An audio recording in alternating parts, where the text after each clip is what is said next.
Aziza Kibibi, and she's going to share some insights from her book, Unashamed. I saw her last week at the Military Park Reading Series in Newark, New Jersey, and it was very powerful. Aziza, could you provide us some insights about the book? So I wrote my book, Unashamed, The Life Tainted. It chronicles my experience growing up with my father, the MTV music video award winner, Swada Heat directed the Fuji's Killing Himself video, and he also molested me when I was 8 years old. I have 4 children for him.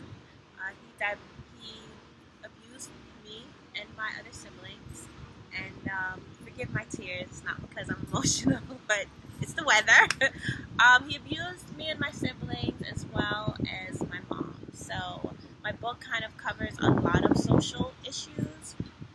One, domestic violence, and also child molestation and emotional abuse, mental abuse. So, which are a lot of the things that my dad used in order to keep control of our family. Could you tell the audience what effect that has had on you as a young female adult? Well, one, it bred a lot of insecurities. My father started molesting me when I was 8 years old, and I basically grew up a sex slave. When I was 12 years old, he literally informed me that that was my reason for being. So at 15, I got pregnant with my first child for him. And after my eldest daughter was born, he had decided that he was creating a race. My experience as a young adult, yes, I definitely bring insecurities, not to mention the fact that I was homeschooled, I was not socialized, and, how it pertains to me as an adult now, I've had a lot of things to work through, especially dealing with men in relationships. And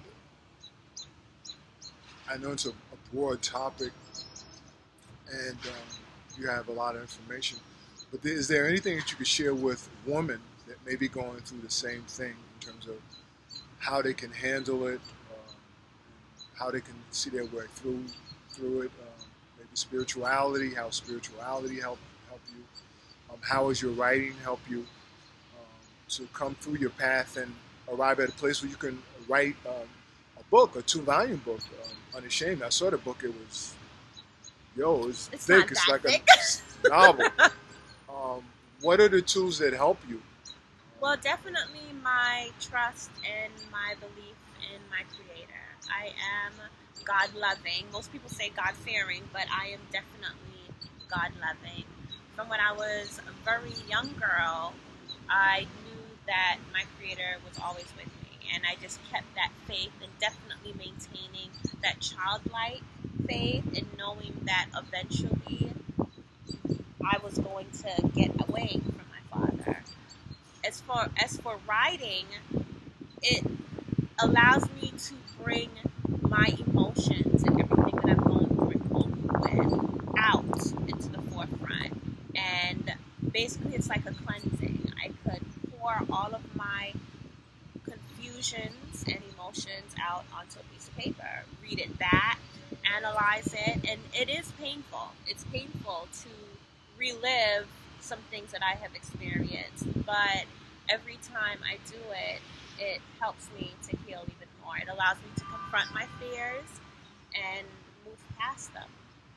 Now, when you read what you wrote, did you read this out loud or did you read it to your own mind? How does that work?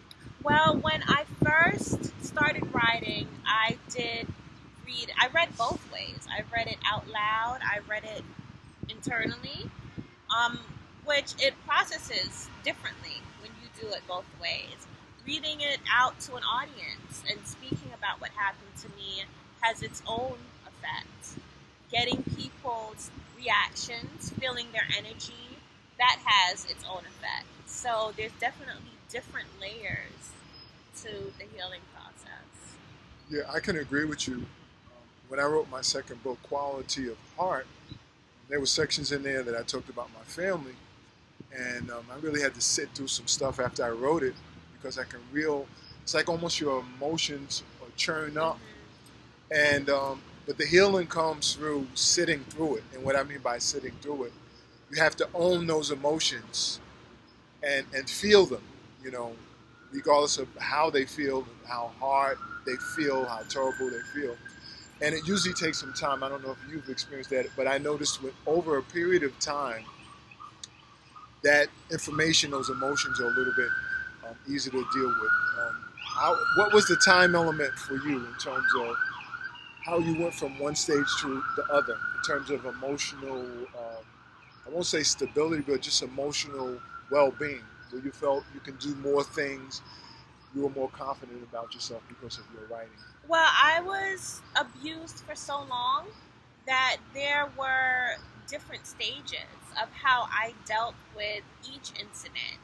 As a child, when a loved one takes advantage of the trust that a child has for them, that causes a lot of confusion in a child. I was very confused. You know, I depended on my father to protect me, and at the same time, he taught me everything that I knew.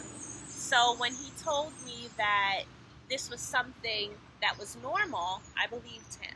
Then when I began not to like it, because then it became painful, I was even more confused. Then I was wondering, well, why is my father hurting me?